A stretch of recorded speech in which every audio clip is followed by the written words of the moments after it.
shop ပြောလာတယ်အာဒီဟန်ကြောင်းပဲဆက်ပြောပြီနော်ဘုရားတရားတရားပဲဆရာအဲ့ဒါစာရန်ပြုစုနေတာလားဟုတ်ပါဘူးလို့တင်နေကြမလို့နောက်စာအုပ်တို့အာဒီဟန်ကြောင်းရေးမလို့လားအဲ့လိုမေးနေတယ်အဲ့မနေ့ကကျွန်တော်ပြောတယ်အာဒီဟန်ရဲ့ဘဝမှာသူ့ဘဝမှာခွက်ခွာတဲ့လူ၃ယောက်ရှိတယ်နံပါတ်1တယောက်ကသူ့အဖေတီရဒုတိယတယောက်ကသူ့တူလောတတတိယတယောက်ကသူ့သားမီရှမေလာကျွန်တော်မနေ့တော့တီရနဲ့ခွဲရတဲ့အကြောင်းပြောပြီးသွားပြီလောတနဲ့ခွဲရတဲ့အကြောင်းပြောပြီးသွားပြီနော်မနေ့ကနားမထောင်တဲ့လူတွေကတတ်ဝဲခိုင်းသွားလို့ဆရာသက်စုလည်းနဲ့တော့နားထောင်တယ်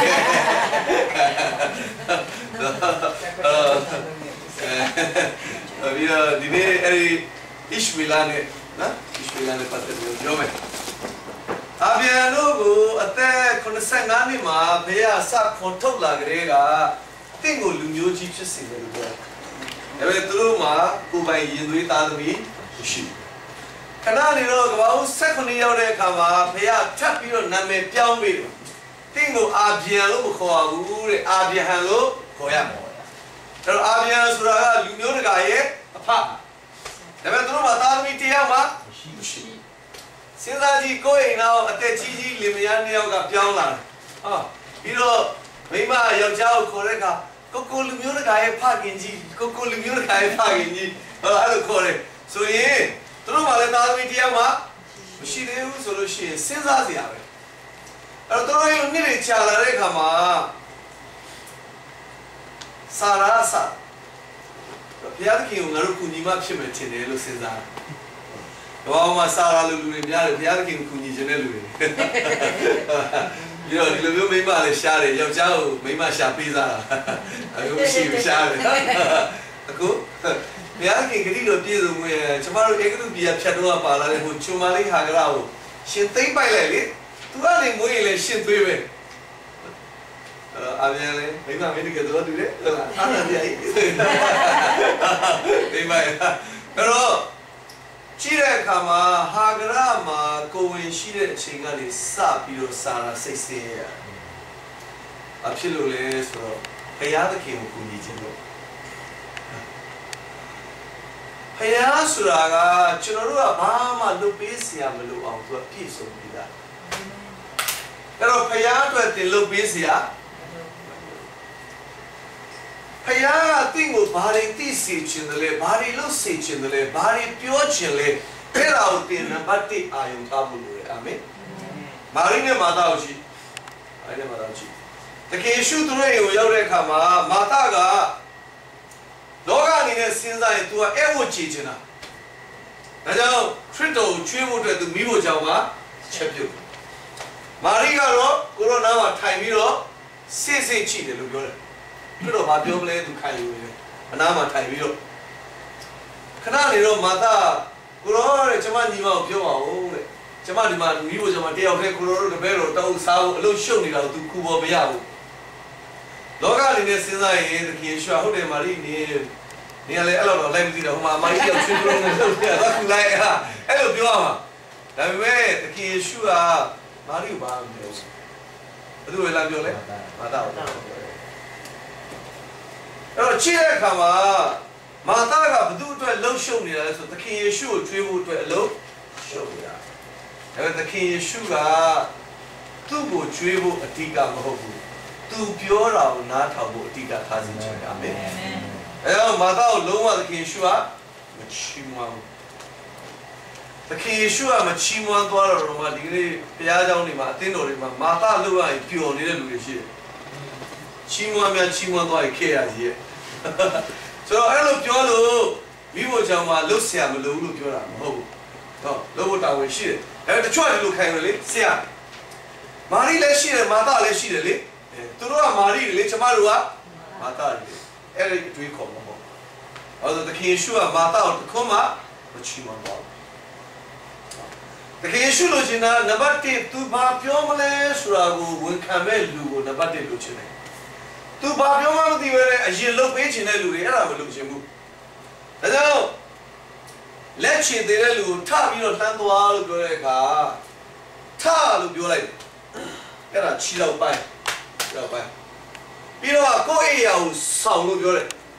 အဲ့ဒါလက်ပိုင်းအဲ့တော့ဘာရင်လာလဲဆိုတော့လိုက်လျှောက်ခြင်းရင်လာတယ်ပြီးတော့မှလှုပ်ဆောင်ခြင်းလာအဲ့တော့မာရိကကိုရိုနာမှာထိုင်ပြီးတော့ဝန်ခံနေတာဟုတ်ပြီနော်အဲ့တော့ကောင်းပြီဒီမှာကြည့်တဲ့အခါမှာအဲ့ဒီကဆာရာကအကြံပေးလိုက်လို့ဟာဂရကိုသိမ်းပြီးတော့ဣရှမေလမွေးတယ်နောက်ခဏနေတော့မှဣဇက်မွေးတယ်အဲ့တော့အာဗြဟံသား၄ယောက်ရှိတယ်ဘယ်သူလဲဣရှမေလနဲ့ဣဇက်ဘယ်သူကအကြီးလဲဣရှမေလကအကြီးဘယ်သူကငယ်လဲဣဇက်ကငယ်ကျမ်းစာမှာကာယိနနဲ့အာဗေလကာယိနအကြီးအာဗေလငယ်ဣရှမေလနဲ့ဣဇက်ဣရှမေလအကြီးဣဇက်ကငယ်ဧသောနဲ့ယာကုပ်ဧသောကအကြီးယာကုပ်ကငယ်ဒါပေမဲ့အမြဲတမ်းဖယားကဘသူကိုပြလဲဆိုရင်အဲ့ဒီဒုတိယတစ်ယောက်အငယ်ကိုပြအဲ့ဒါပါလေဆိုတော့ဒီဘက်ခရစ်တော်ကာလကိုရောက်လာတဲ့အခါမှာဒုတိယမွေးခြင်းလောကကြီးကိုကျွန်တော်တို့ပထမမွေးခြင်းအဖြစ်သားဖြစ်နေရောက်လာတဲ့ခရစ်တော်ကယ်တင်ရှင်ဖြစ်ယုံကြည်တော့မှဒုတိယမွေးခြင်းဖယားသားဖြစ်တယ်ဟုတ်ပါအဲ့တော့ကျမ်းစာတော်လုံးကြည့်တဲ့အခါမှာအမြဲတမ်းဘသူတွေစီကိုဖယားလူဘသူ့ကိုပြလဲဆိုရင်ဒုတိယမွေးတဲ့တယောက်ဒုတိယမွေးတဲ့တယောက်ဒုတိယမွေးတဲ့တယောက်ဆိုပြီးလို့ပြအဲ့တော့အာဗြဟံမှာမိန်းမ2ယောက်ရှိတယ်သား2ယောက်ရှိတယ်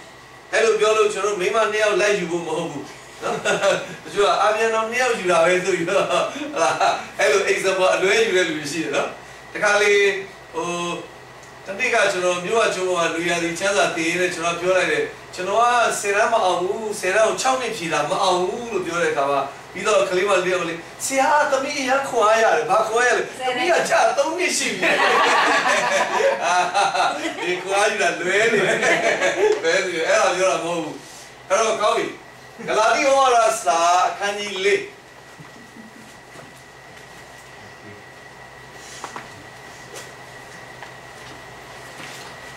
ခန်းကြီးလေးခန်းငယ်27ကနေပြီးတော့မှ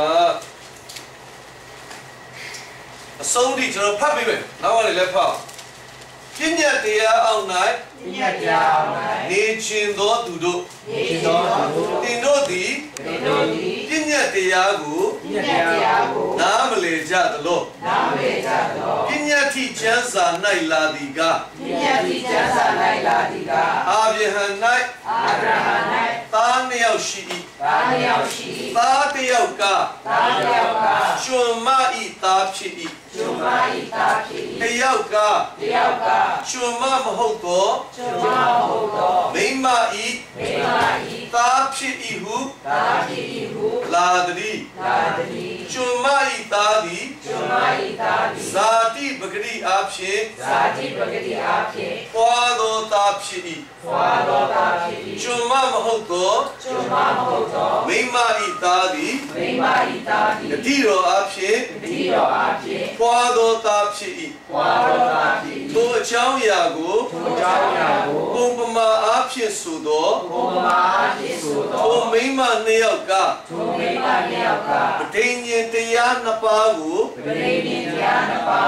ဆိုလိုသည်ဟာဂရအမည်ရှိသောမိန်းမရီဟုသောပဋိညာဉ်တရားတစ်ပါးသည်တိနတောင်ပေါ်မှစီရင်၍ကျွန်များကိုခွာတတ်သောတရားဖြစ်၏အကြောင်းမူကားဟာဂရသည်အာရပြည်၌ရှိသောတိနတောင်ဖြစ်၏ယခုရှိသောယေရုရှလင်မြို့နှင့်တူ၏မိမိသားများနှင့်တကွကျွန်ခံရ၏အပေါ်မှာရှိသောယေရုရှလင်မြို့မူကားခတ်သိမ်းသောငါတို့၏အမိဒီဟုသောကျွန်မမဟုတ်သောမိန်းမဖြစ်သည်ကျမ်းစာလာသည်ကသားမ ဖွာသောအမျိုးမဝမ်းမြောက်လော့သားဖွာခြင်းဝေဒနာကိုမခံသေးသောမိန်းမကြွေးကြော်အော်ဟစ်လော့အကြောင်းမူကားစွန့်ထားသောမိန်းမသည်လင်းရှိသောမိန်းမထဲသာ၍များသောသားတို့ကိုဖွားမြင်ပြီဟုလာသည်ဤအကိုတို့ငါတို့သည်ဤဆက်ကဲ့သို့ဂတိတော်နှင့်ဆက်ဆိုင်သောသားဖြစ်ကြ၏ဘုရားတော်ဒီရောက်စီတိုင်းဝင်ရတဲ့တောင်းကြီးဖြစ်ပါစေအဲ့တော့ဒီမှာပြန်ရှင်းပြတယ်အာဗြဟံမှာတဲ့မိန်းမ2ယောက်ရှိတယ်အဲ့ဒီမိန်းမ2ယောက်ကဗဒိညင်တရား2ပါးကိုပုံဆောင်တယ်လို့ပြောတယ်ဟုတ်ပြီနော်ဂလာတိဩဝါဒစာကိုရှင်ပေါလုကရေးတဲ့အခါမှာရှင်ပေါလုကဂလာတိအဲ့ဒီအယက်ဒီတောက်ရောက်တယ်ရောက်ပြီးတော့ဒီနေရာမှာအသင်းတော်ဖြစ်တယ်အသင်းတော်ဖြစ်တယ်အဲ့ဒီလူတွေကကြည့်လို့ရှိရင်ဂလာတိလူတွေက emotion များတဲ့လူတွေ emotion များတဲ့လူတွေဒါကြောင့်ပေါလုရှိတဲ့အချိန်မှာသူတို့ကပေါလုကိုကောင်းကင်တမန်လိုကိုးကွယ်တယ်လို့ပြောတယ်ပြီးတော့မှရှင်ပေါလုအတွက်ဆိုရင်တဲ့မျက်စိထုတ်ပေးဆိုရင်တော့ထုတ်ပေးခြင်းလောက်အောင်သူတို့မှာစန္ဒရှိတယ်လို့ဂလာတိဩဝါဒစာမှာပြောတယ်ခဏနေတော့ပေါလုကရှင်ခီးဆက်ထွက်သွားတဲ့အခါမှာတခြားဂျူးဆရာတွေကဂျူဒိုင်ဇမ်တွေကရောက်လာပြီးတော့ဟာဂျေစုတော်ကြောင့်ကယ်တင်တာတော့ဟုတ်တယ်လေငါတို့တွေကဘိုးဘေးစင်ဆက်ကလေးကမောရှိအဖြစ်ပေးတဲ့ပညာတရားတွေရှိတယ်လေဒါတွေတော့ငါတို့ပြည့်လို့ဘယ်ဖြစ်မလဲတို့ဘိုးဘေးတွေထုံးစံရှိတယ်ဒါတော့ငါတို့ဝန်ခံရမှာပေါ့လို့ပြောတဲ့အခါမှာအဲ့ဒီဂလာတိလူတွေကဂျေစုတရားနဲ့ပညာတရားကိုရောရှက်ဘာလို့လဲဂျေစုတရားနဲ့ပညာတရားကိုရောရှက်အဲ့ဒါကြောင့်ရှင်ပေါလုဟာဂလာတိကလူတွေကိုလှမ်းပြီးတော့စာရေးပြီးတော့သတိပေးတယ်မင်းတို့လုံနေတာတွေမဟုတ်ဘူးနော်မဟုတ်ဘူးမင်းတို့ဘာဖြစ်လို့အခုတည်းဒီပညာတရားမှာနေချင်သေးတာလဲဒီလိုစာတမ်းရေးတယ်အဲ့တော့ရှင်ပေါလုဟာဂလာတိကလူတွေကိုစာတမ်းရေးတဲ့အခါမှာဂလာတိကလူတွေအကျင့်စာရိတ္တပျက်စီးလို့ရေးတာမဟုတ်ဘူးသူတို့ရဲ့ character ချွတ်ယွင်းလို့ရေးတာမဟုတ်ဘူးအဲ့လူတွေမိမရှုပ်လို့ရက်သေးစာတောက်စားလို့ဟလားမတရားသောမိထုံးကမိဝဲလို့ဒီဩဝါဒစာကိုရေးတာမဟုတ်ဘူး။ဘာနဲ့ပါရောလို့ရေးတာလဲ။ပညာတရားနဲ့ယေရှုတရားကိုရောရှက်လို့ရေးတာ။ဟုတ်ပြီနော်။ဒါကြောင့်ဩဝါဒစာတော်တော်များများကအဲ့ဒီအသင်းတော်မှာရှိတဲ့လူတွေရဲ့အကျင့်စာရိတ္တပိုင်းဆိုင်ရာကိုတုံ့တင်တာများတယ်။ဒါပေမဲ့ဂလာတိဩဝါဒစာကတော့သူတို့ရဲ့အကျင့်စာရိတ္တချွေရင်းလို့ရေးတာမဟုတ်ဘူး။အကျင့်စာရိတ္တကောင်းလို့နေလို့ရေးတာ။ပညာတရားအရန်ပါလို့နေလို့လဲစောင့်ထိန်နေလို့ရိုးရိုးလေးစဉ်းစားရင်ပညာတရားကိုစောင့်ထိန်တာပဲလှမ်းပြီးတော့သတိပေးစရာရှိလားရှိလားမရှိဘူးပေါလုကပညာတရားစောင့်ထိန်နေတဲ့ဂလာတိယလူတွေကိုလှမ်းပြီးသတိပေးလားပေးတယ်ဘာဖြစ်လို့လဲဆိုယုံကြည်သူကပညာတရားအောက်မှာမရှိဘူးအာမင်အဲ့တော့ကောင်းပြီအဲ့ဒီဟာကိုပြန်ပြောမယ်အာဗြဟံမှာ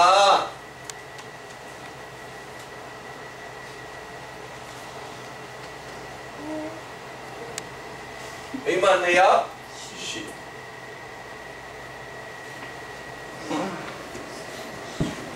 အာဂရာနဲ့ဆာရာဟုတ်ပြီနော်အဲ့ဒီမိမ2ယောက်ကဗဒိညင်တရား2ပါးလို့ပြောတယ်ဟာဂရာကရပါဘူး因为我那天跟上我们让。ရပါနည်းနည်းပဲကြည့်ပါသိနေပြီဟ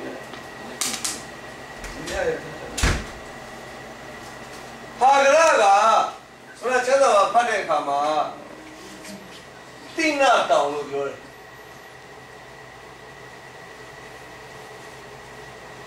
ဟာဂရာဘာတောင်လို့ပြောလဲတိနာတောင်ကျွန်တော်အားလုံးသိတယ်တိနာတောင်မှာဘာရတယ်ပြည့်ရတော့စေပါရတယ်ဟုတ်ပြီနော်ဒါကြောင့်ဟာဂရာရဲ့ပုံဆောင်ချက်က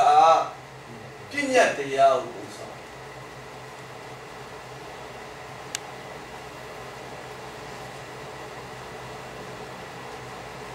အဲ့ဒါကိုပုံဆောင်လဲပညာတရားကိုပုံဆောင်လဲစာရာကယေရှုတရားကိုပုံဆောင်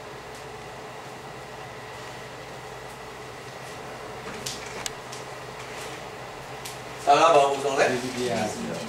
အဲ့တော့ဒီနေရာမှာစကလုံးအဓိပ္ပာယ်နားလည်ဖို့လိုတယ်ပဋိညာဉ်လို့ပြောတယ်နော်ပဋိညာဉ်တရားလို့ပြောတယ် covenant လို့ပြောတယ်အဲ့ဒီပဋိညာဉ်ဆိုတာကိုဘယ်လိုနားလည်လဲပဋိညာဉ်ပြုတယ်ဆိုတာဟုတ်တယ်ဂရိကိုပြုတာအဲ့တော့အခုပဋိညာဉ်ပြုတယ်ဆိုတာဘယ်သူနဲ့ဘယ်သူဂရိကိုပြုတာလဲဖယားနဲ့လူနဲ့ဂရိကိုပြုတာโอเคထပ်စဉ်းစားလူဘက်ကပြုတာလားဖယားဘက်ကပြုတာလားဖယားဘက်ကလူဘက်ကပြုတာလေဖယားဘက်ကကဘာဦးချေခန်းကြီးကိုမှာနောယေကိုဖယားပဋိညာဉ်ပြုတယ်လို့ပြောတယ်နောယေတဲ့တက်တန်တွေ့လားတဲ့တက်တန်ရှိနေသမျှကာလပတ်လုံးနဲ့ကဘာမြေကြီးကိုနောက်တစ်ဖန်ရေလွှမ်းမိုးခြင်းနဲ့ငါမစီရင်ဘူးတနည်းအားဖြင့်ချိတဲ့အခါမှာလူကိုဖယားကဘာလုပ်နေတဲ့သဘောလဲဟုတ်တယ်ဘာလို့လဲဆိုတော့လေဂတိပေးနေတာအဲ့တော့လူကဖယားကိုဂတိပေးတာလားဖယားလူကိုဂတိပေးတာလားဖယားလူ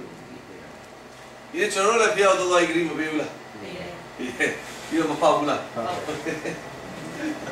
အဲ့တော့ဗြိဉ္ဉ်ဆိုတာလူကဖယားကိုဂတိပြုတာမဟုတ်ဘူးဖယားလူကိုဂတိပြုတာဟုတ်လားအဲ့တော့ယေရမိနာဂရိကျမ်းမဖတ်တော့မှတ်ထားလိုက်ယေရမိနာဂရိကျမ်းခန်းကြီး31အငယ်31ကနေ34ကိုဖတ်ပြီးတော့မှဟေဗြဲဩဝါဒစာအခန်းကြီး8အခန်းငယ်8ကနေ7ကိုဖတ်အဲ့နှစ်ခုမှာ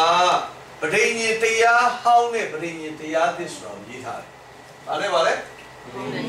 ပဋိညာဉ်တရားဟောင်းနဲ့ပဋိညာဉ်တရားသစ်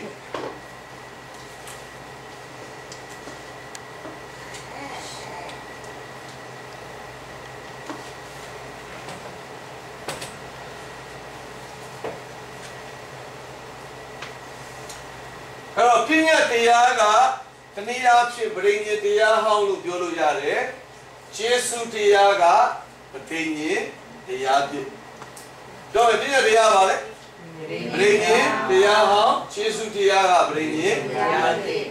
။ကျမ်းစာအကြောင်းတွေမှာအခြေခံ base တစ်မျိုးရှိတယ်။တချို့ကျမ်းစာအကြောင်းတွေက dispensation evangelical အကြောင်းတွေပေါ့နော်။ဧဝံဂေလိအခြေပြုတဲ့အကြောင်းတွေ။တချို့ကျမ်းစာအကြောင်းတွေကခေတ်ကာလအပိုင်းခြားနေတယ်ခေတ်ကာလအပိုင်းခြားနေတယ်တနည်းအားသမီးလာဆရာမေးတယ်ကျေးဇူးတော်နဲ့ရှင်တော်ဧဝံဂေလိနဲ့နိုင်ငံတော်နဲ့ရှင်တော်ဧဝံဂေလိဘာကွာလဲနော်ဆိုတော့ dispensation နားလေလူကအဲ့နှစ်ခုကဘယ်ဟာကဘာအတွက်ပြောတယ်ဆိုတော့သိတယ် dispensation မသိတဲ့လူကအကုန်လုံးအတူတူပဲလို့ထင်တယ်အဲ့တော့ dispensation နဲ့တင်တဲ့ကျောင်းကခေတ်ကာလနဲ့သွားတဲ့အခါမှာပြည့်ညတ်တရားခေတ်ကာလနဲ့ယေရှုတရားခေတ်ကာလဆိုလို့ပြောတယ်အဲ့ဒါတမျိုးပဋိညာဉ်ကိုခြေပြုပြီးတော့ covenant နဲ့တင်တဲ့ကျောင်းရှိတယ် covenant နဲ့တင်တဲ့ကျောင်းကကျတော့ပဋိညာဉ်တရားဟောင်းနဲ့ပဋိညာဉ်တရားသစ်လို့ပြောတယ်ဒါကြောင့်ခေတ်ကာလအပိုင်းအခြားနဲ့ပဲကြည့်ကြည့်ပဋိညာဉ်နဲ့ပဲကြည့်ကြည့်ဟုတ်ပြီနော်ပြည့်ညတ်တရားသို့မဟုတ်ယေရှုတရားပဋိညာဉ်တရားဟောင်းသို့မဟုတ်ပဋိညာဉ်တရားသစ်ပဋိညာဉ်တရားဟောင်းလို့ပြောရင်ပြည့်ညတ်တရားကိုဆိုလိုတာဖြစ်တယ်ပဋိညာဉ်တရားသစ်လို့ပြောရင်ယေရှုတရားကိုဆိုလိုတာဖြစ်တယ်ပြီးတော့မှကျမ်းစာမှာပဋိညာဉ်တရားဟောင်းနဲ့တရားသစ်ကခြားနာတယ်လို့ပြောတယ်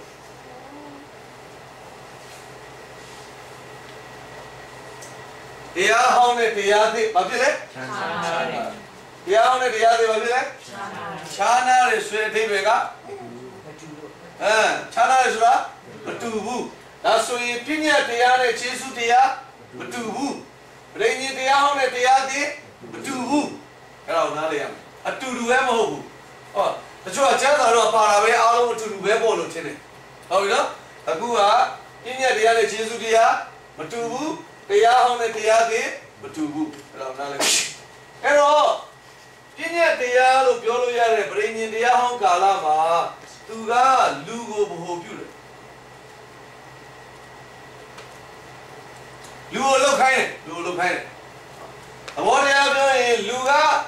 နားထောင်ရင်ပြည့်ညတ်တရားကာလမှာလူကဘုရားစကားနားထောင်ရင်ဘာခံစားရလဲကောင်းကြီးနားမထောင်ရင်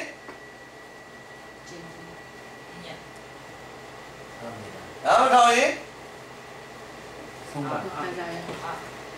ချိန်ချင်းအဲ့တော့ပြည့်ညက်တရားခေတ်ကာလမှာလူကဖျားစကားနားထောင်ရင်ကောင်းကြီးတဲ့ရောက်တယ်လူကဖျားစကားနားမထောင်ရင်ချိန်ချင်းတဲ့ရောက်တယ်အဲ့တော့သူ့အပေါ်မှာကောင်းကြီးတဲ့ရောက်မလားချိန်ချင်းတဲ့ရောက်မလားဆိုတာ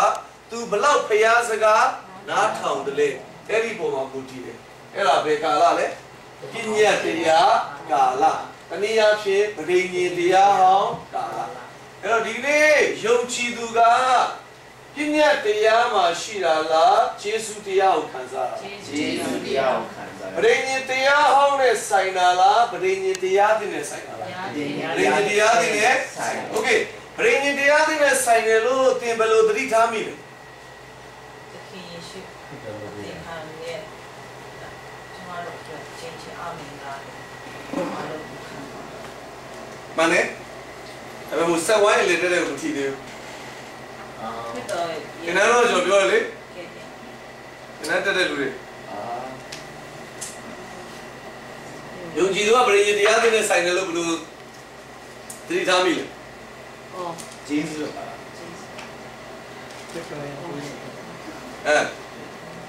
ကျွန်တော်ကမေးနေတယ်ဒီမှာခင်ဗျားတို့စိုင်းပြတယ်ပွဲတော်စား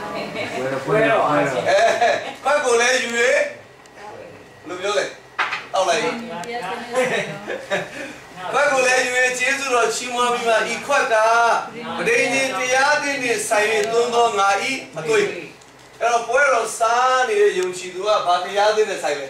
ပရိညေတရားသစ်နဲ့ဆိုင်တယ်အဲ့တော့ယုံကြည်သူကပရိညေတရားသစ်နဲ့ဆိုင်တယ်ဆိုတာတင်းတက်တာတော့ပွဲတော်စားနေတဲ့အခါတိုင်းတင်းကဘာနဲ့ဆိုင်နေတယ်လို့လဲပရိညေတရားသစ်နဲ့ဆိုင်နေတဲ့လူအဲ့တော့ပရိညေတရားသစ်နဲ့ဆိုင်နေတယ်လို့ပြောရင်တင်းကဘာနဲ့ဆိုင်နေပြန်လဲယေရှုတရားနဲ့ဆိုင်နေတယ်ဟုတ်ပြီနော်အဲ့တော့နားလည်ဖို့ရှိတယ်ယုံကြည်သူကလုံးဝပြည့်ညက်တရားနဲ့မဆိုင်ဘူး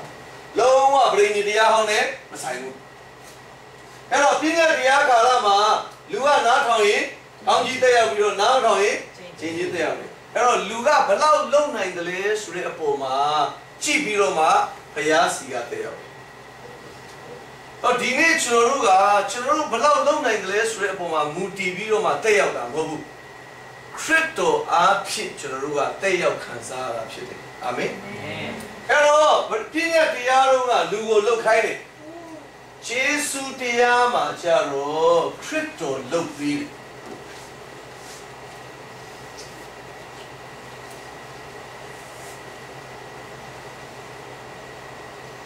ယေရှုတရားကိုလုပ်ပေးရလဲ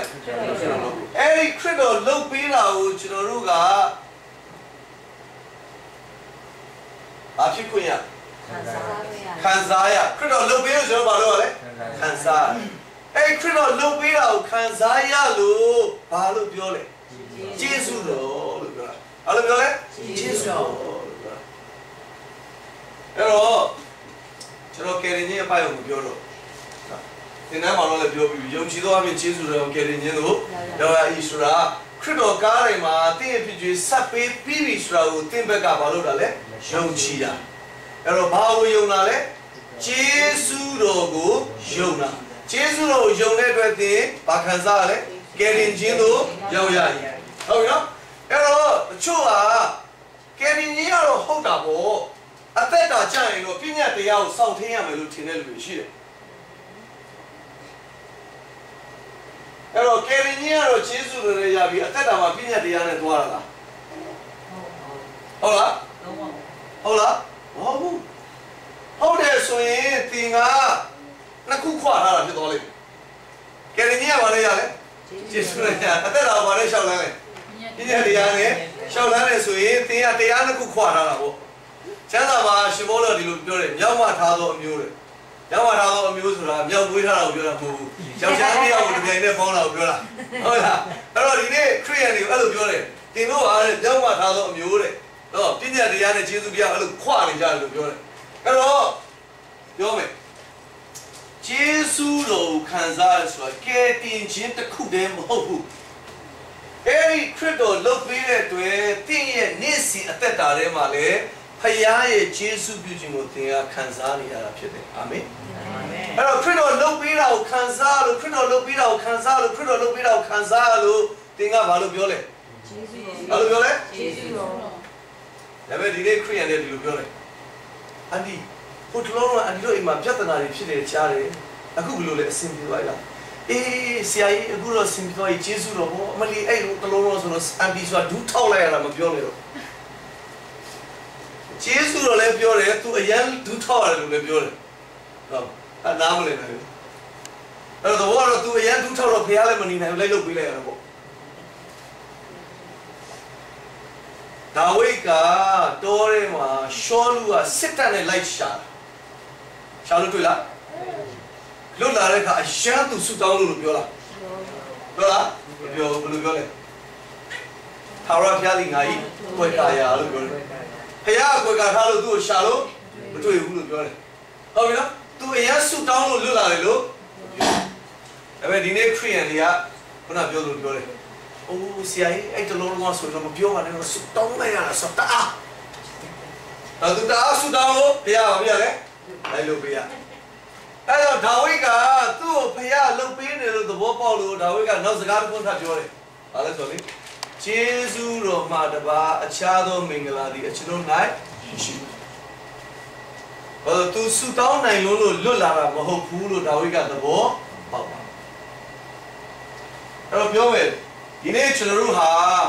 ကယ်ရင်ကြီးကတော့ကျေးဇူးတော်ကြောင့်ရတယ်ဆိုတာကိုသဘောပေါက်တယ်ဒါပေမဲ့အသက်တာမှာတော့ဘယ်လိုထင်လဲဆိုတော့ကျွန်တော်တို့ဘက်ကထိုက်တန်မှဘုရားဘက်ကခံစားခွင့်ပေးမယ်လို့ထင်တယ်အဲ့ဒါမဟုတ်ဘူးကယ်တင်ခြင်းလည်းကျေးဇူးတော်ပဲအသက်တာလည်းကျေးဇူးတော်ပဲအဲ့လိုပြောလို့သင်ကိုလှုပ်ချင်တာလှုပ်ပါလို့ပြောတာမဟုတ်ဘူး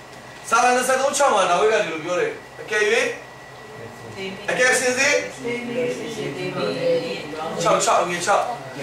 ကျေးဇူးတော်လေးပြုနာကိုကျွန်တော်ဒီတဲ့လုံးခံစား၍ထာဝရ၏အိမ်တော်မှာအစဉ်အမြဲနေရပါလိမ့်မည်တော့နော်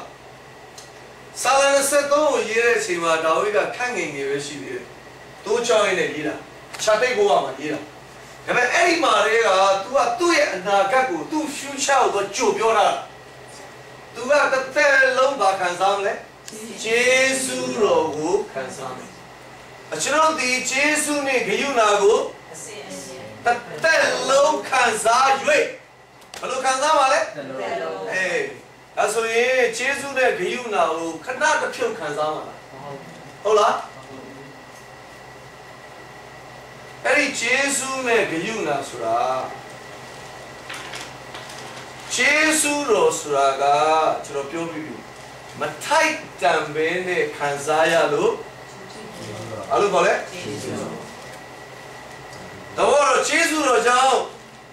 တင်းကမထိုက်တန်ပဲနဲ့ဘယ်ကိုဝင်ငွေရကောင်းကင်ကိုဝင်ငွေရတယ်ဟုတ်ပြီနော်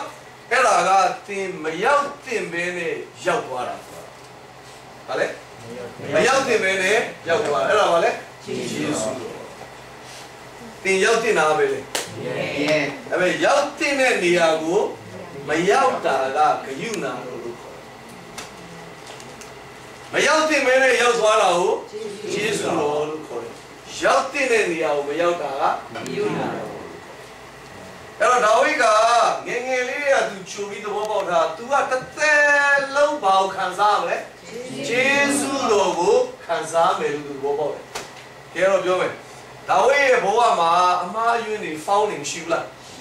ရှိလားရှိတယ်ဘာလို့ရှိပါလဲမှားတာတခုတည်းမဟုတ်ဘူးနော်တခြားအရာရှိသေးတယ်ဒါပေမဲ့ तू ဘာလို့သဘောပေါက်နေလဲကျေးဇူးတော်ဖယားကသူ့ကိုတစ်သက်လုံးမလုပ်လဲကျေးဇူးပြုမယ်လို့သဘောပေါက်တယ်ကဲကောင်းပြီဒါဝိဒ်ဘက်ကအမှားရှိလို့ဖယားဘက်ကသူ့ရဲ့ကျေးဇူးပြုခြင်းကိုပြန်ရုပ်သိမ်းမယ်ဆိုရင်ဒါဝိဒ်ကတစ်သက်လုံးကျေးဇူးတော်ခံစားစရာအကြောင်းရှိဘူးဒါဝိဒ်ကဘာလို့သဘောပေါက်လဲဆိုတော့ဖယားကသူ့ကိုတစ်သက်လုံးမလုပ်လဲကျေးဇူးပြုမယ်ဆိုတော့သူသဘောပေါက်ပါအဲ့တော့ကျွန်တော်ဒီကျေးဇူးနဲ့ဂရုဏာကိုတစ်သက်လုံးခံစား၍အဲ့ဒါမြည်ကြီးပေါ်မှာပြီးတော့မှထာဝရဘုရားရဲ့အိမ်တော်မှာအစဉ်အမြဲနေရပါလိမ့်မည်ဆိုတာထာဝရနဲ့ပတ်သက်ပြီးတော့လည်းသူ့မှာအာမခံချက်ရှိပြီးသားလို့ပြောတယ်အဲ့တော့ဒါဝိဒ်မှားတဲ့အတွက်ဖယားရဲ့ကျေးဇူးတော်ကပြက်ပြယ်သွားလားပြက်ပြယ်သွားလားဘာဖြစ်လို့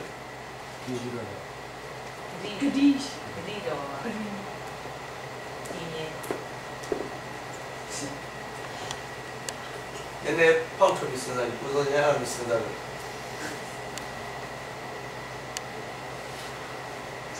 ရရှိကြော်ဒီကျေးဇူးတော်ရှင်ရတယ်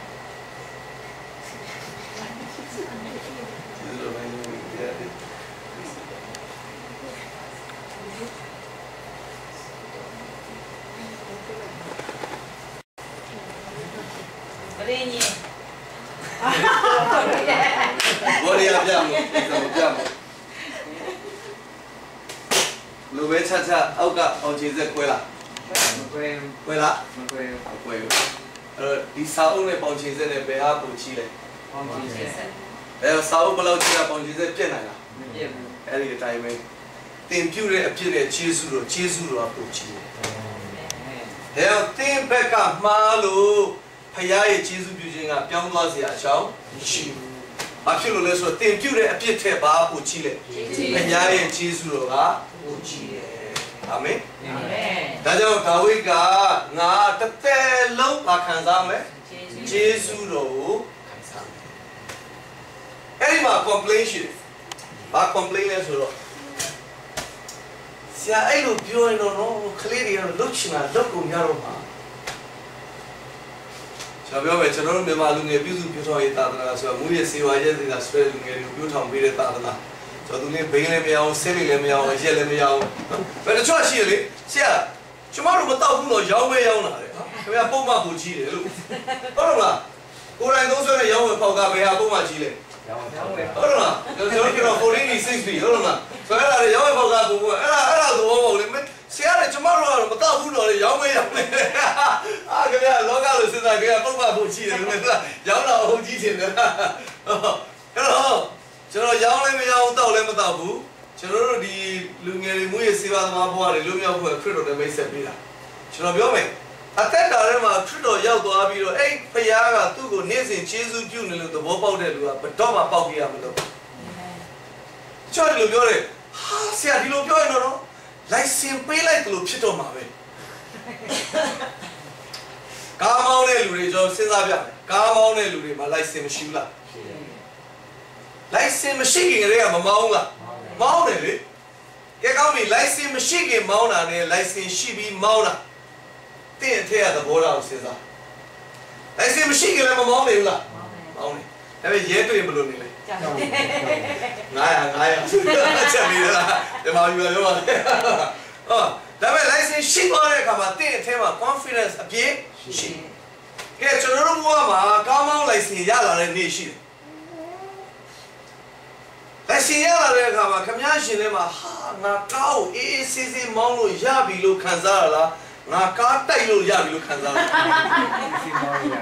ဘယ်လိုခံစားလဲအေးဆေးဆေးမောင်းဘယ်လိုခံစားလဲငါဘာလို့ရပြီလဲကားမောင်းလို့ရပြီဘယ်သူမှလိုက်စင်ရလာတဲ့ကောင်ငါကားတိုက်လို့ရပြီလို့မလာဘူးဟုတ်ပါဒါပေမဲ့ရှင်တို့နောက်ဆုံး4-500ဘူးလောက်တော့မထီဘူးလားထီဘူးလားထီတယ်တင်တိုက်ရှင်လို့မဟုတ်ရင်လည်းနည်းနည်းပါးပါးစောင့်မိတာလေးထိမိတာလေးပုတ်မိတာလေးမရှိဘူးလားရှိတယ်ဟုတ်လိုက်စင်ရှိမရှိပုတ်မိတာလေးကတော့ရှိတာဒါပေမဲ့ license ရှိပြီးမောင်းနေတဲ့လူရဲ့ confidence နဲ့ license မရှိဘဲမောင်းတဲ့လူရဲ့ confidence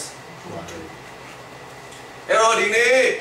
ဖခင်ကတင့်အပေါ်မှာမေတ္တာမပြတ်ဘူးဖခင်ရဲ့ကျေးဇူးတော်ကဘယ်တော့မှပြတ်ပြဲသွားခြင်းမရှိဘူးဆိုတော့သဘောပေါက်ပြီးအသက်ရှင်တဲ့လူကသူ့အထဲမှာအမြဲတမ်း confidence ရှိတယ်လောကကြီးမှာသူအသက်ရှင်နေတယ်ဒါပေမဲ့ဖခင်ရဲ့ကျေးဇူးပြုခြင်းကသူ့အပေါ်မှာအမြဲတမ်းရှိနေတယ်ဒါသူမရင်လည်းဘုရားကျေးဇူးပြုခြင်းကပြည့်ပြည့်သွားခြင်းမရှိဘူးအဲ့ဒီပုံမှာသူစိတ်ချပြီးတော့အသက်ရှင်တာဖြစ်တယ်အာမင်အာမင်ကဲကောင်းပြီအဲ့တော့ခုနပြောတဲ့အာဗြဟံမှာမိန်းမ2ယောက်ရှိတယ်အဲ့မိန်းမ2ယောက်ကဗြိဉ္ဉ်တရား2ပါးကိုပုံဆောင်တယ်အဲ့တော့တစ်ခုကပညာတရားတစ်ခုကယေရှုတရားပညာတရားကဗြိဉ္ဉ်တရားဟောယေရှုတရားကဗြိဉ္ဉ်တရားတည်းအဲ့တရားဟောတဲ့တရားတည်းကရှားနာတယ်လို့ပြောတယ်။အဲတော့ပြည့်ညတ်တရားကလူကိုလှုပ်ခိုင်းတယ်။အဲတော့ဖတ်ကြည့်ပြည့်ညတ်တရားက Thou shall not kill. Thou shall not steal. Oh, you know, thou shall not glory. They are the John Patchin. I will,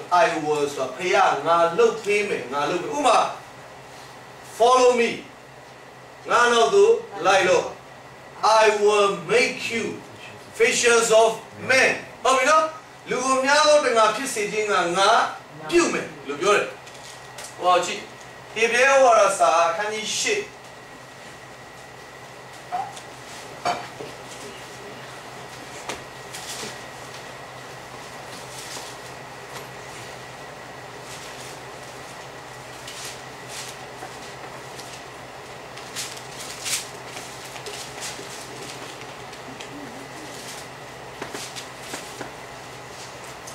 Can you shake out of you? No, Papa, and all upon. But Tama bring in the Yago, Tawara Payadi, a pitting you, main door Mudiga, Adi, Ilumio E, Bobirogo, let's swear you, Ego to Pima, Sanguado car, Duro Nanga Pido, Daniel Tiani, Chanado Brinny Tiadico, Itrila Muta,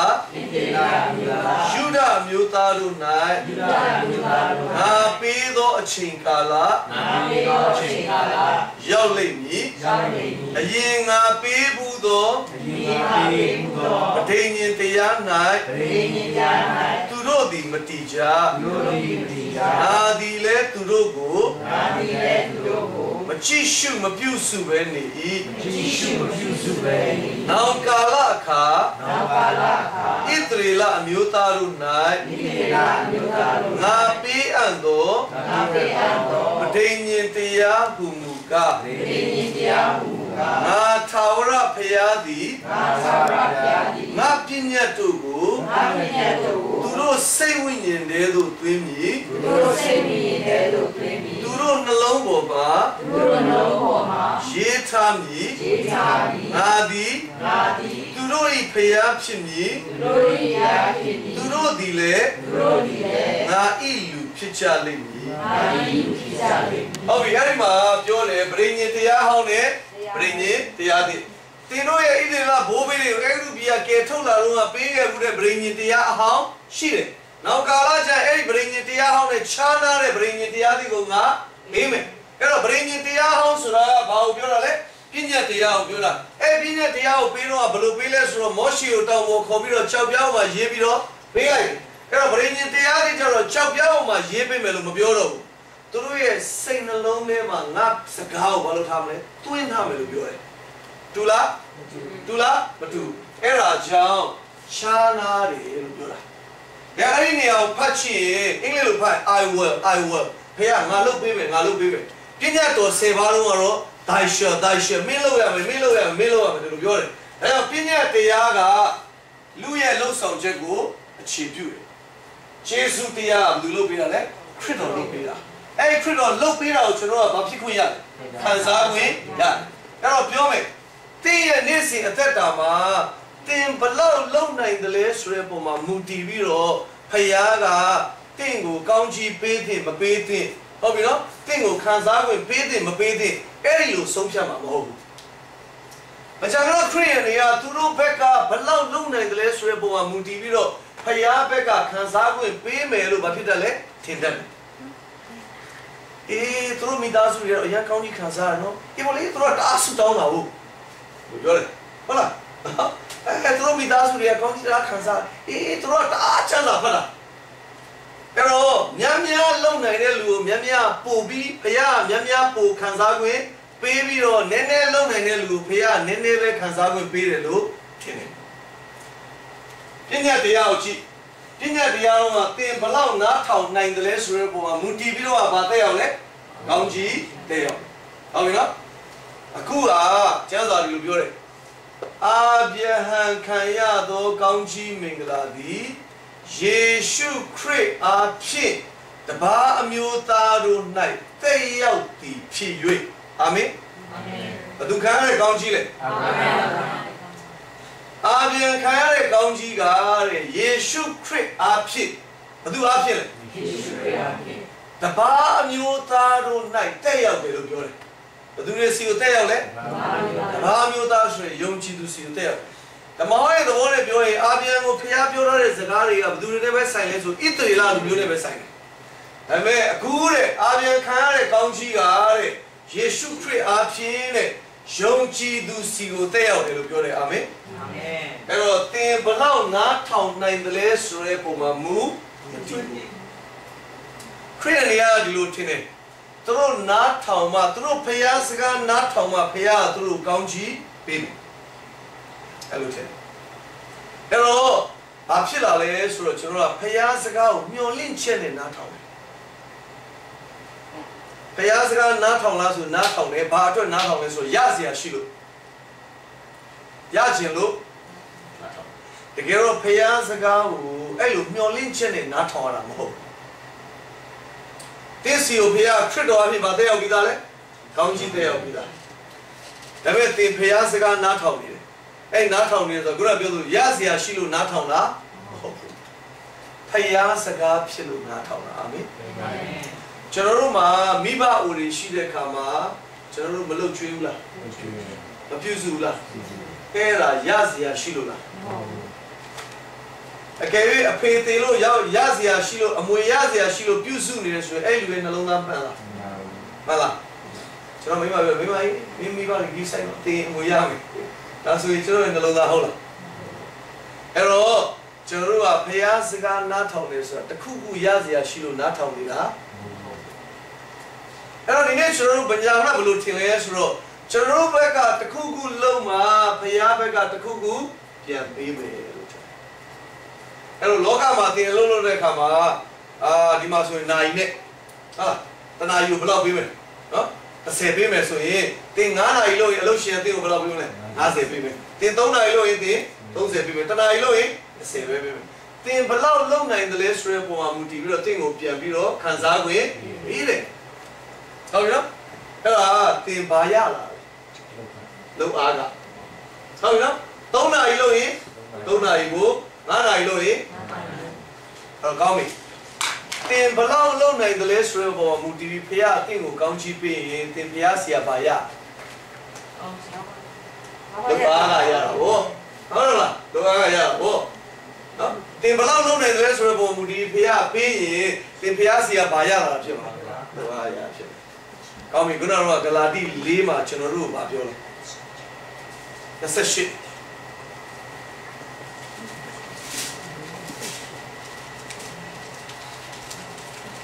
ဂလာတိဝါစာကန်ကြီး4ခန်းငယ်28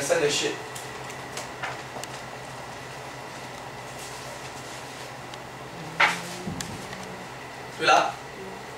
ဟုတ်ပြီသူဖတ်မယ်1 2 3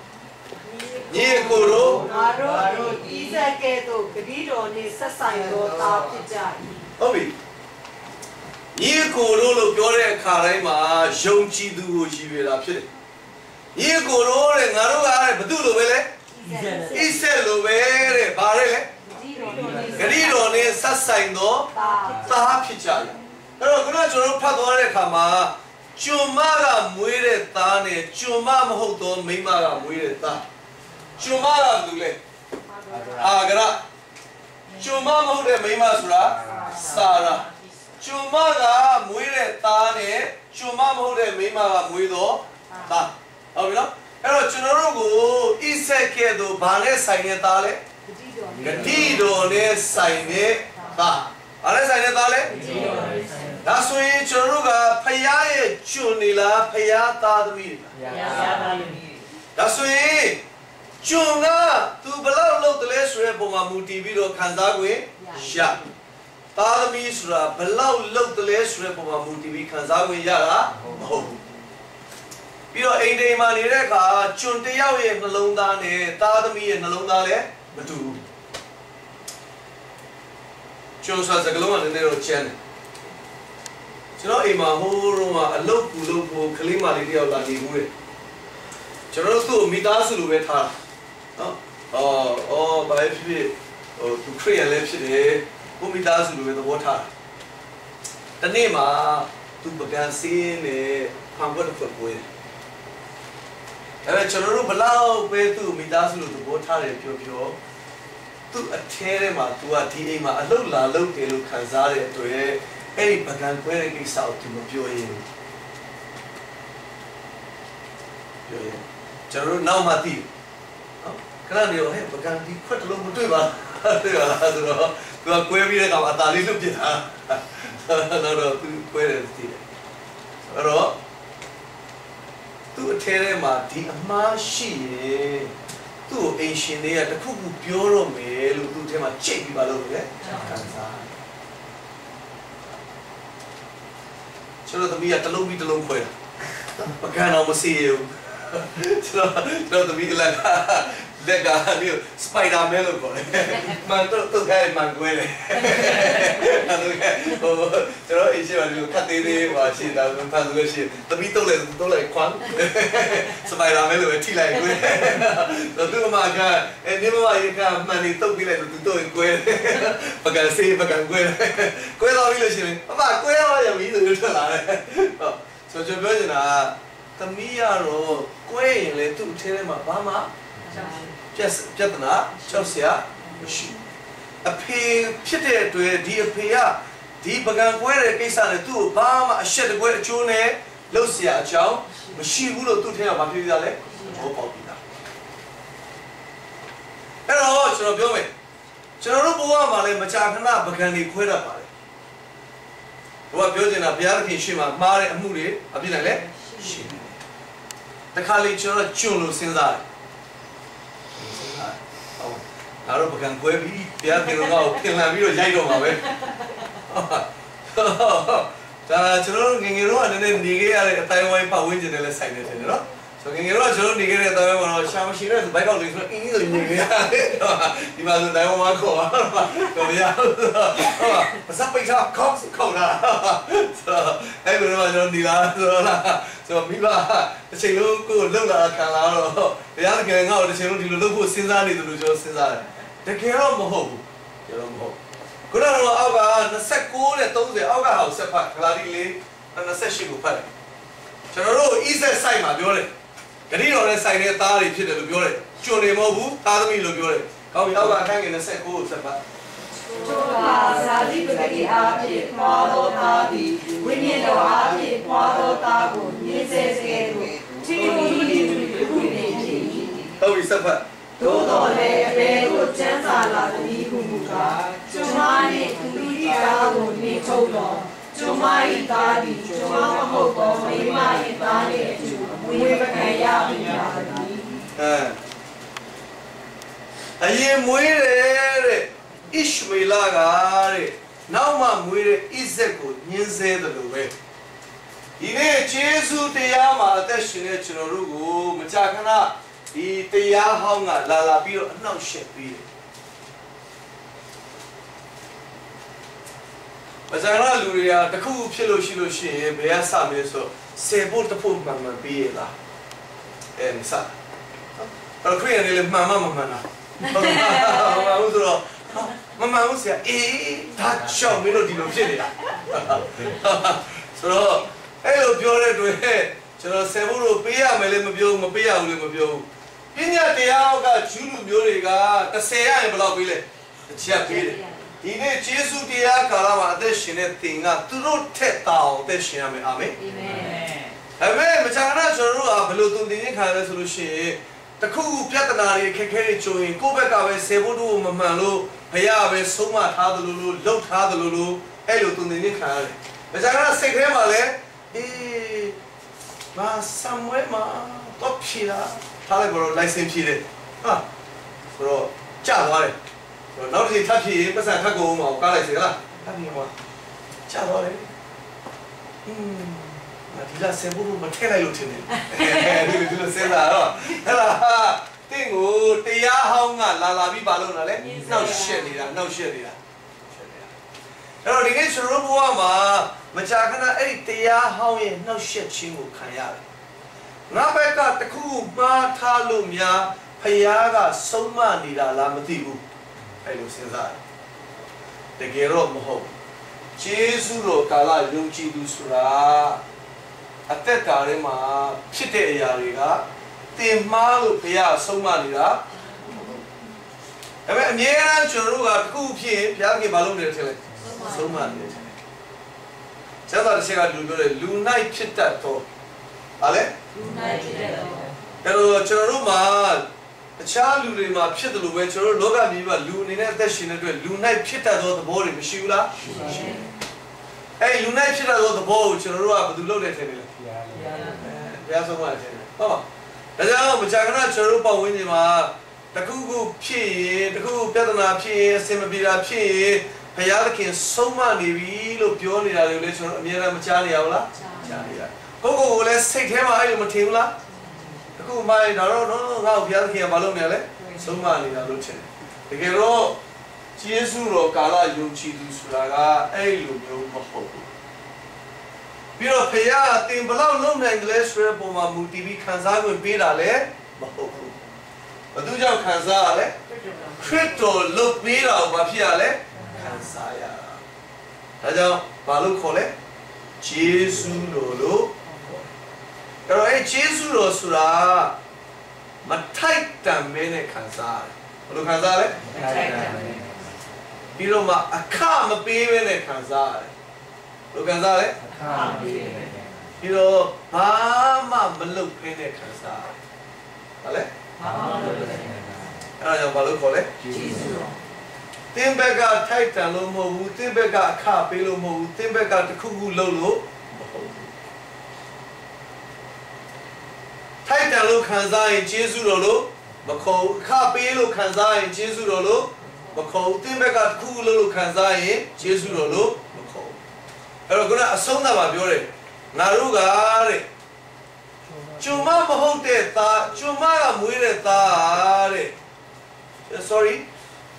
အငယ်30ဘယ်လိုရေးလဲ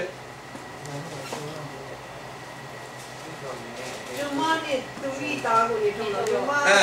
ကျမဤသားသည်ကျမမဟုတ်တော့မိမဤသားနဲ့အတူဝေမခံရဟုလာတည်းဘောတော့ Ishmael ဣဆက်နဲ့အတူဘာလို့ရမရဘူးလဲအမွေမခံရဘူးပဲအဲအပြတ်ဘာလို့ခိုင်းလဲပြင်ထုတ်ခိုင်းလဲဒီဘက်မှာအာဗြဟံအကြောင်းပြန်ကြည့်တဲ့အခါမှာအာဗြဟံကအဲ့ဒီ Ishmael ကိုနှင်ထုတ်ဖို့ရန်အတွက်သူ့အထဲမှာခံစားတယ်ခက်နေတယ်ဘာလို့အာဗြဟံနေနဲ့ပြောရင်ဒီ Ishmael ကလည်းသူ့ရဲ့သွေးပဲဟုတ်ပါစာရာတော့လွယ်တယ်သူ့သွေးမပါဘူးဟုတ်တယ်မလားဆိုတော့မရဘူးရှင်အဲ့ကောင်မလေးနေထုတ်လိုက်ဟုတ်လားဒါပဲမို့လို့ရှင်ကျွန်မအပြတ်ပဲသိတယ်နော်စာရာအကြောင်းဆိုတော့အပြတ်ရှင်ထုတ်လိုက်တာဆိုတော့စာရာဘက်ကလွယ်ပဲအာဗြဟံဘက်ကဒီနေ့ကျွန်တော်တို့အဲ့လိုဖြစ်တယ်မကြာခဏကျွန်တော်တို့ငယ်ငယ်တော့ခံယူထားတဲ့သင်ထားမှုတဲ့သဘောတရားဟောင်းဒီပရိညင်ဟောင်းရဲ့သဘောတွေကလောရဲ့သဘောတွေကကျွန်တော်တို့အထက်ထဲမှာမဖြစ်နေတတ်လဲပါနေတတ်တယ်ကျွန်တော်တို့အနှစ်ပေါင်းများစွာကယ်တင်ခြင်းကတော့ယေရှုခရစ်တော်ကိုကယ်တင်လို့ရတာဖြစ်ပေမဲ့နေ့စဉ်အသက်တာမှာတော့ဖခင်သူ့စကားနားထောင်မှကောင်းကြီးပေးမှာပေါ့လို့ထင်ခဲ့ဘူးတဲ့တော့နားထောင်ရင်ကောင်းကြီးနားမထောင်ရင်ကျိန်ခြင်းဆိုတဲ့ထဲမှာသွားတယ်တကယ်တော့အဲ့ဒါကပြည့်ညက်တရားကာလကလူတွေကိုပြောထားတဲ့စကားပဲဒီနေ့ကျွန်တော်တို့ကဣဇက်ကဲသူဂတိတော်နဲ့ဆက်ဆိုင်သောအမွေခံလို့ပြောတယ်အဲ့တော့သင်ကဖယားစီကအခရတာလားအမွေရတာဘာရလဲအခရတယ်ဆိုတာကသင်ဘယ်လောက်လုပ်နိုင်တယ်လဲဆိုတဲ့ပုံမှာမူတည်တယ်အမွေရတယ်ဆိုတာကသင်ဘက်ကအခြေအနေနဲ့မဆိုင်ဘူးတင်ဘလောက်လုံးနိုင်တယ်ဆိုတဲ့ပုံမှာမူတည်ပြီးခံစားရတာမဟုတ်ဘူးအမွေဆိုတာကပေးတဲ့မိဘရဲ့မေတ္တာပုံမှာပဲအခြေပြုတယ်သူတို့ဘက်ကအခြေအနေပုံမှာမူတည်ကျွန်တော်သမီး၃ယောက်ကကြော်ညာလာမှုလို့ပြောပြတယ်၃မျိုးဖြစ်တယ်၃ယောက်က၃မျိုးဖြစ်တယ်အကြီးဆုံးကငယ်ငယ်လေးကပညာချိုးစားတယ်စာချိုးစားတယ်ထုချွန်တယ်အလတ်ကတော့မှန်တယ်ပဲမှန်တယ်ပဲသူ့ဘီဂန်ကို contract ဆွဲထားတယ်လို့ပြောတယ်အဲ့တော့၄ရန်အောင်ပြီးတဲ့အခါမှာ၅ရန်မှာစပြီးတော့ဘယ်ကျောင်းကြီးကိုပြောရတယ်ကျောင်းကြီးရောက်တဲ့အခါမှာအတော်ဆုံးလူတွေဧကန်မှာထားတယ် နောက်တစ်တော့ကိုပြီးကမ်းမှာဆိုတော့တစ်စင်သွားတော့ကျွန်တော်သမီးလက်ကစံပွဲတစ်နေ့ဖြည့်ပြီးတိုင်းကျွန်တော်သမီးနောက်နေ့ကျရင်အေကန်းရောက်မှာရောက်မယ်ပါချင်းတယ်အဲ့ပြီးရင်ဟိုအားလုံးစနေဒီအားလုံးစနေကိုဝယ်ပေးလိုက်တယ်အောင်စင်းထွက်ပြီးကမ်းမယ်ကျွန်တော်မိမအမြဲတမ်းပြောတယ်ရှင်ကျုံမဝယ်ပေးတဲ့ဒီကောင်မကိုကျုံမဝယ်ပေးတဲ့အားလည်းပေါ့သူစူးစမ်းမယ်အဲ့ဒါအခု10တန်းရောက်တဲ့အထိပြီးကမ်းအခုတော့ဒီကပြီးကမ်းက trace ဆွဲတာငါသိသွားပြီအဲ့လိုပြီးကမ်းသမီးကြီးကအေကန်ထိတ်ဆုံးတော့လုံးဝမစင်ဘူးဘာလို့တဲနေမှာသူတက်လုံးသွားတယ်ဟိုចောင်းပြီးတဲ့ဒီဆယ်တန်းအောင်တဲ့ဒီဘာလို့တဲနေမှာသူသွားတယ်ဆိုတော့လာကပြီးကအစိုးဆုံးကတော့ကျွန်တော်နဲ့တဖုံနဲ့တူတာအငယ်ဆုံးကကျွန်တော်နဲ့တဖုံနဲ့တူတာစာပြင်းတာအစားတူတယ်အခုငါလည်းပဲရှိတယ်ဘာပြောလဲဆိုရင်ဆယ်တန်းမှာစာတွေတိတ်ခက်တယ်ဆိုတော့တဲ့သမီးကဆယ်တန်းကျရင်အောင်ပါမလားမသိအောင်မလေးအခုလေးလက်လျှော့နေတာဒါလို့ပြောတယ်နော်ဆိုတော့ကျွန်တော်ပြောတယ်ဟိုတဲ့ဘယ်တော့မှပြောတယ်ဆရာတို့ကဇနီးမောင်နဲ့2ယောက်ခီးလို့လည်းမသွားဘူးလားဆိုတော့ကျွန်တော်ဇနီးတွေကအိမ်ကကလေးတွေကိစ္စလည်းရှိတယ်နောက်ကကျွန်တော်တို့သင်းတော်နဲ့သာသနာကိစ္စရှိတယ်ကျွန်တော်တို့2ယောက်ကအတူတူခီးတော့တော်တော်ခက်တယ်လို့အတူတူရဲ့လို့လောလောဆယ်သမီးထွေးဆုံးအားလို့အမေကိုအရန်ကတ်တော့လို့အမေရှိမှစာရွယ်လဲချက်တယ်လို့ကျွန်တော်မိမကိုပြောတယ်လို့မင်းနောက်ထပ်ဘွဲတစ်ခုထားရမယ်ဟောသမီးနဲ့တူတူစာရီလိုက်ချက်ပြီးလိုက်ဖြေနေရထွေးဆုံးကသူရှိမှချက်တယ်အဲ့တော့ပြောရင်သူတို့3ယောက်ရဲ့အခြေအနေက3မျိုးဖြစ်တယ်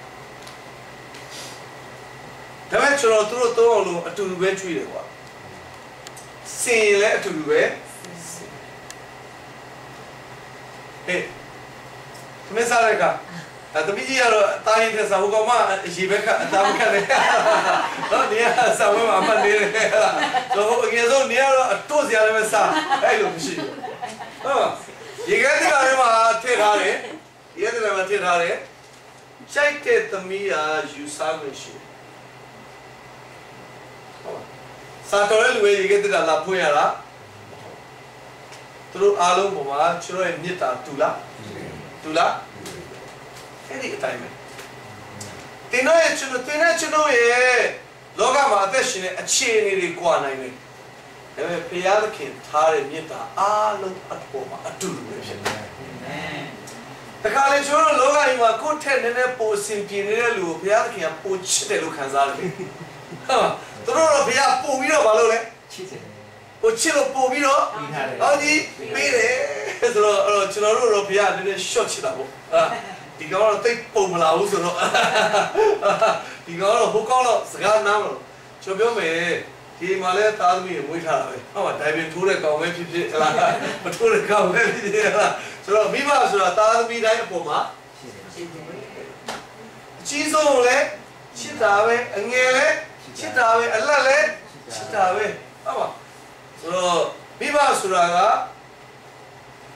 ကြီးလို့ငယ်လို့ဆိုရဲကွာဟမှုရှိတယ်မကြာခဏသားသမီးတွေဘက်ကမခံစားဘူးလားခံစားပါခံစားတယ်အဖေကအကြီးကိုချစ်အမေကအငယ်ကိုချစ်ကျွန်တော်ကအလေကောင်လွတ်နေတယ်ဒီလိုထင်တယ်လို့ရှိလားရှိတယ်ဟုတ်တကယ်တော့မိဘဆိုတာအားလုံးပုံမှာအချို့မိဘတွေလောကမိဘတွေတချို့ချွင်းချက်ရှိနိုင်ပါတယ်အနေငယ်ချွင်းချက်ရှိနိုင်ပါတယ်ဒါပေမဲ့အခုကျွန်တော်ပြောနေတာကောင်းကင်အဖကိုပြောနေတာကောင်းကင်အဖကတော့ချွင်းချက်လုံးဝရှိဘူးအဲ့တော့သူ့ကိုပို့ချစ်ပြီးတင့်ကိုရှော့ချစ်တယ်ဆိုတာမရှိဘူးသူတို့တော့ယေရှုတရားဆိုတာဘယ်လိုလုပ်ပေးတာလဲခရစ်တော်လုပ်ပေးတာအဲ့ခရစ်တော်လုပ်ပေးတာကိုကျွန်တော်ကဘာဖြစ်ရလဲခံစားရဟုတ်ပြီနော်အဲ့လိုခံစားရလို့ဘာလို့ခေါ်လဲယေရှုတော်လို့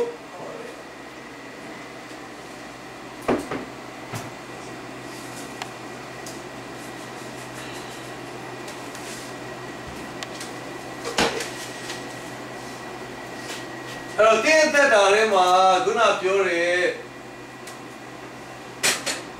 ဣရှမေလနဲ့ဟာဂရကိုနှင်ထုတ်တယ်လို့ပဲ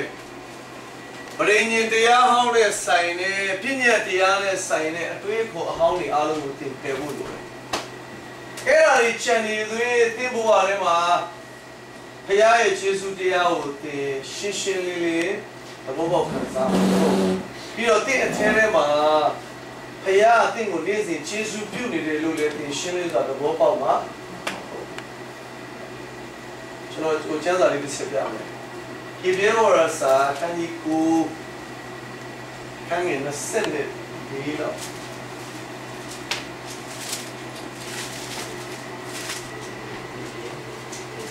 ဒီဘေရောရာစာခန်းကြီးကို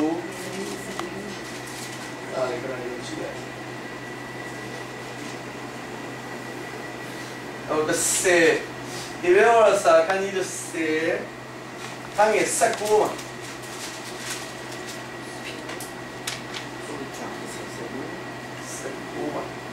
ကျွန်တော်ဖတ်ပြီးတော့လည်းဖတ်ပါနော်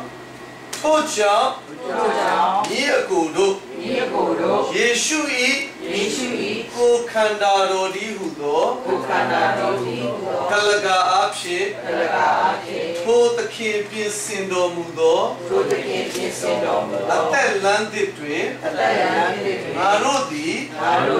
တန်ရှင်းရာဌာနတေသို့အသွေးတော်ကိုအမိပြု၍